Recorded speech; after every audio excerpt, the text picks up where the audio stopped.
Well, there's no other way to say it than all hell just broke loose.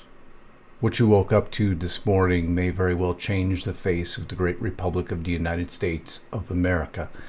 At least, we better hope it does. President Trump, triggered? No. No, he's dealing with something that needed to be dealt with a long time ago. Now, activating the full force of the U.S. military. Pam Bondi sending and dispatching out the Department of Justice.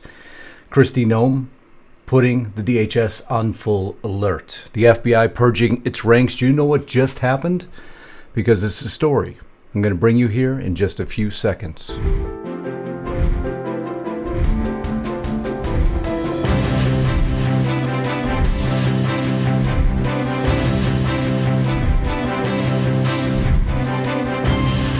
It starts here. It does not end here. So hang in there.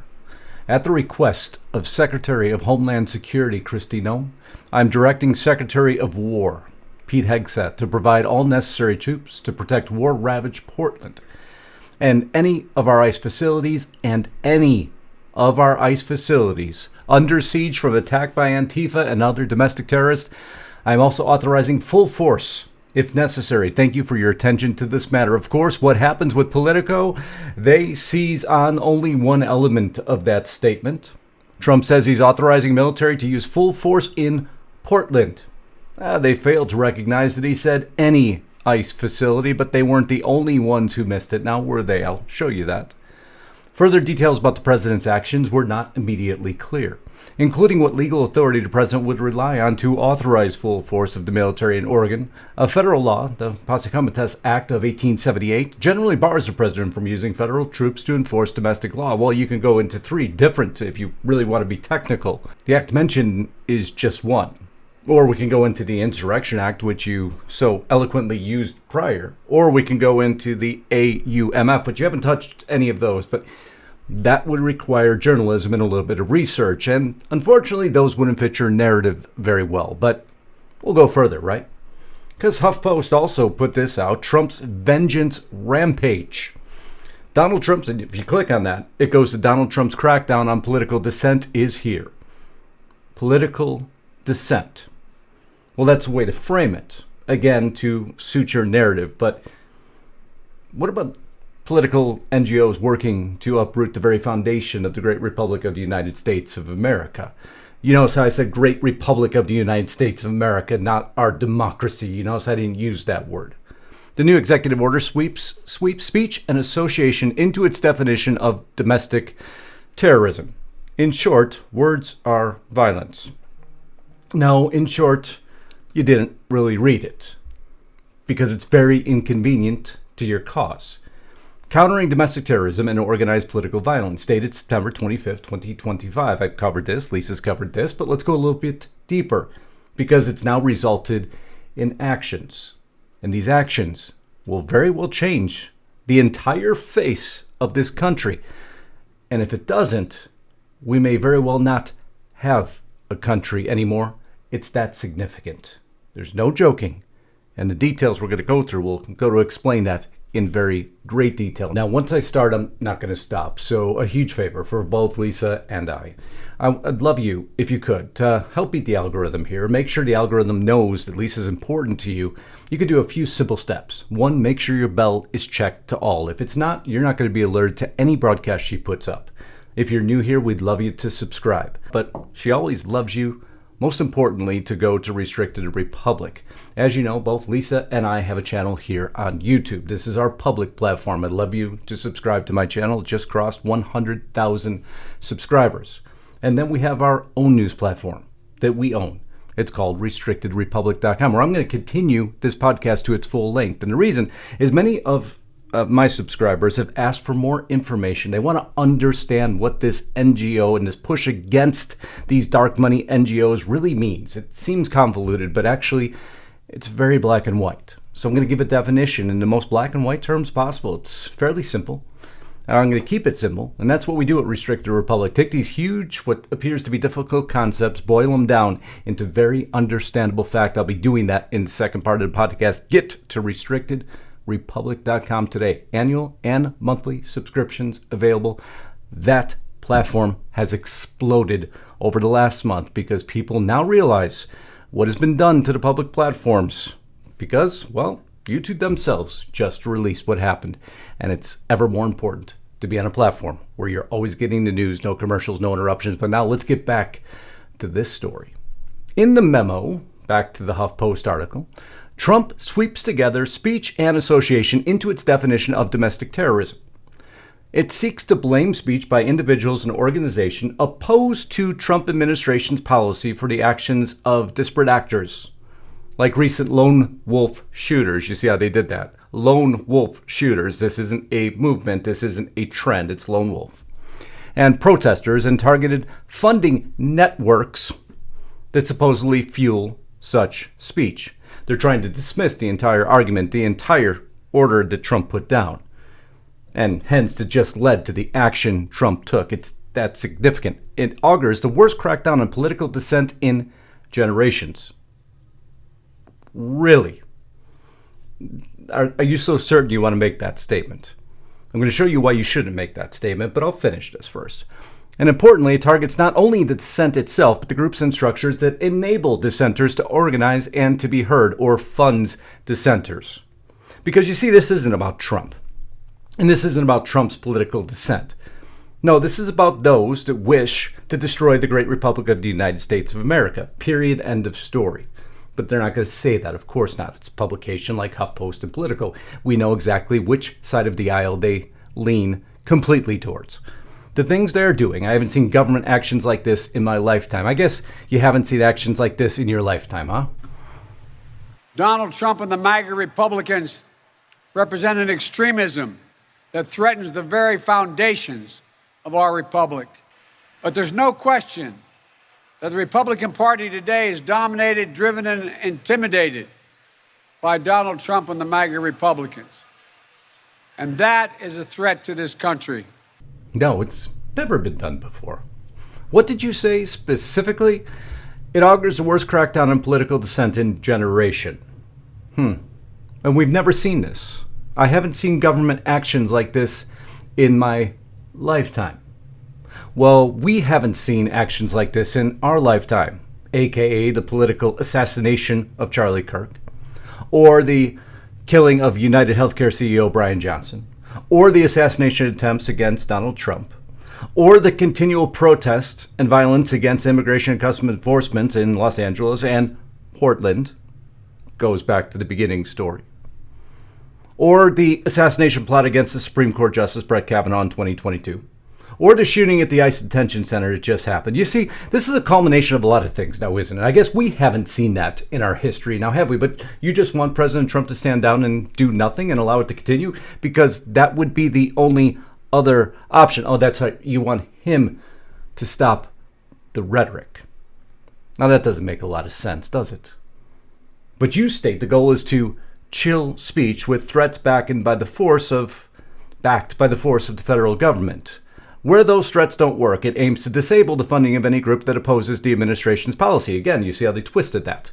No, it aims to disable the funding of any group that opposes the Constitution of the United States of America and actively works to overturn the Constitution of the United States of America. Let me word that slightly different into the reality of the situation, but the goal is to chill free speech. But the goal of the Biden administration, now admitted to by Google, who admits that Biden asked them to censor conservative voices, wasn't to chill free speech. Hypocritical much? Just asking for a friend. Or, in this case, my hundreds of thousands of friends. You see, folks, this is so easy to see through. But we should expect nothing less, now shall we? It also directed the Treasury Department to deploy investigative tools, examine financial flows, and coordinate with partner agencies to trace illicit funding streams. Because you've never done that in the past, now have you, if you're on the other side of the aisle? That's right. Oh, I'm so sorry. I forgot that you have. Of course I didn't forget. Nobody will ever forget that the IRS apologizes for aggressive scrutiny of conservative groups such as the Tea Party. Because you did the same thing. Pot calling kettle black, but I guess now, you see, you did that. against American citizens with only interest in the United States of America. Trump is targeting those that have interest or connections with those outside of the United States of America. You see, this is an entirely different argument. So don't you dare paint it as one and the same, because it's simply not. It's that simple. But I think Biden had something else to say, didn't he? More and more talk about violence as an acceptable political tool in this country. It's not. It can never be an acceptable tool. So I want to say this plain and simple. There is no place for political violence in America, period. None, ever. Well, I guess that didn't age out so well now, did it? Of course, then again, Biden didn't age out so well now, did he? So I guess it's consistent. You see, I can go through this entire speech, and it was a well thought out speech, because all it was is them stating what they believed we were, but in actuality, they were, and they are. I'd love to play that back. Actually, I think I'll do that on Restricted Republic for the audience. I will break down that speech, statement by statement. It will send chills up your spine, because it was a blueprint for specifically what we're looking at that's happening right now. But we're the ones with the political rhetoric too heavy, too high. You know Senator Murphy? He's the one who has trouble really watching his words. Just listen to the last statement he makes, because everyone else has to tone down the rhetoric. Criticizing the way that ICE is rounding up people in this country in a deeply inhumane and immoral way is not an incitement to violence. There is a moment where you cross the line, but what they are trying to do is to destroy the ability for people who oppose their policies to legitimately engage in political debate, and we are not going to let them do that. You aren't going to let them do that? Interesting statement. Actually, you've been making a lot of statements like that, and your counterparts have been making a lot of statements like that. And then, well, your base has been acting out on those statements, which is great cause for concern. But you see, all President Trump did was announce that he was going to go after organizations such as Antifa and the funding organizations behind groups like Antifa, which aren't always funded out of the great Republic of the United States of America, but you're turning it into a political dissent argument, when I guess in your mind that may be reality. If the political dissent was meant to uproot the Constitution of the United States of America. Now, isn't that a different light to be shined on this argument? A much more concerning light now, isn't it? Just want to put things into perspective. Threats. And can you believe it? FBI agents just doing their job as directed, facing threats to their own lives from their own fellow citizens. FBI agent argument all over J6. Remember that speech over and over and over again. Those FBI agents who took that knee during the BLM protest, those folks were then rewarded with higher level positions. Eventually it caught up with them, and they were put on reassignment. But then it caught up with them a little bit more, and now they've been fired. You see, all the departments are now purging their ranks. What are they preparing for? Well, what's before your very eyes? The reinstitution of the great Republic of the United States of America. It's a whole of government approach. They've said that time and time again. So why anyone acts shocked at what Trump just did? That's surprising to me. Because you see, for all these years now, nothing you've been told has necessarily been the truth. How many alleged FBI officials were in the crowd at January 6th? Do you know? The number has changed over time, hasn't it? The same FBI that purged out conservatives, you remember Jim Jordan announcing that. The same FBI that said any whistleblower that came out, well, they purged them out. The same FBI led by Chris Wray, who said, I didn't know any were there. What are you guys talking about? Well, that too hasn't aged really well now, has it? Things here, and please don't distract here, because we're focusing on those who were there in an undercover capacity on January 6th. How many were there? Again, I'm not sure that I can give you that number as I sit here. I'm not sure there were undercover agents on scene.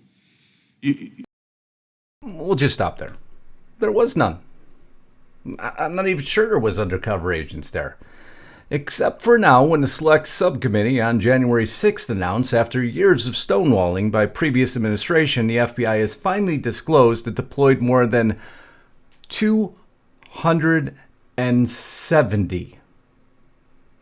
And a lot would say that number's even low. And why do they say that number's low?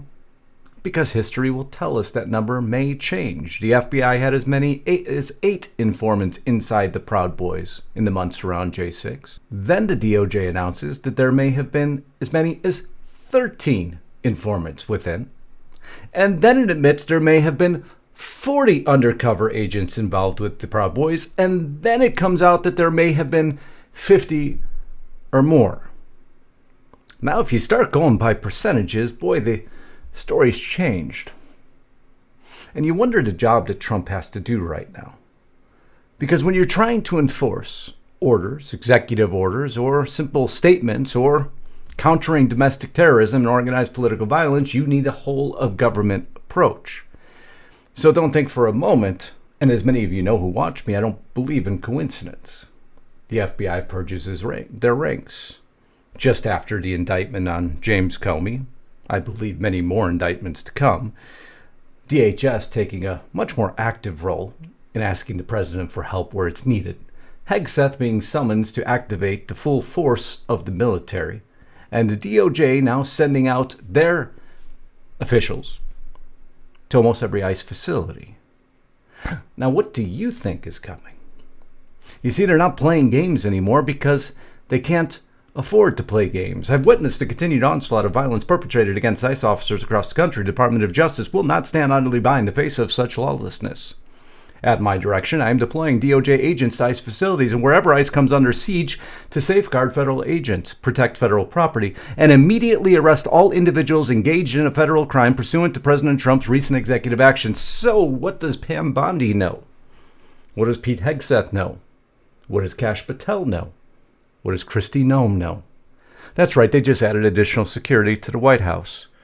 Trump assigns Antifa as a terrorist organization, but he goes further than Antifa, doesn't he? And now he's threatening to go after the NGOs that are funding these organizations. And don't worry, that concept may seem complex, but it's not. Would you like me to give you a cheat sheet of who they are and how they operate and how ingrained they are into our political institutions? You might be surprised to find out. But don't let this Portland, Oregon thing surprise you. This is the epicenter, and it has been for a very long time. If I was President Trump, I would do the same.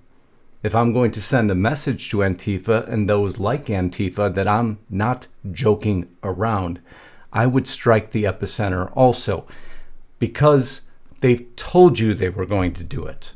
Homeland Security, the American people gave us a clear mandate to secure the homeland in Portland and across America. Threat, lies, and violent attacks will not alter our course. September 8th. Or Antifa terrorists arrested for attempted assault after blockading federal building in, that's right, Oregon, which I reported just a few days ago. Or DHS is fighting back against Antifa violence, published on, well, yesterday. You see, folks, the information's always there. The mainstream media just won't dig it out for you. I will.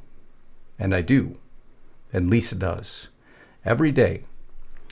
Because Kristi Noem has put out exactly an exhaustive list outside of just the threats to the Dallas field office, outside of the shooting, outside of the ambushes, outside of the bomb threats, outside of physical assaults, outside of the Antifa-aligned rioters who attacked the Broadview, Illinois ICE facility. How about the DHS arrest and file charges against Antifa-affiliated rioters who attacked Portland, Oregon ICE facility? And we wonder why he's putting the full force of the military to go to the very place that they just outlined all the events that happened? Folks, it's always there before your very eyes. It's just the left isn't leading the charge anymore to hide it from you. And now I'm going to uncover a whole lot more. I'm going to give you a cheat sheet of what to look for is coming next. I'm going to do that over at Restricted Republic. I'd love you to follow me over there. I can't thank you enough for being here today. I love you all. Until next time, Godspeed and God bless Justice Knight. Signing out.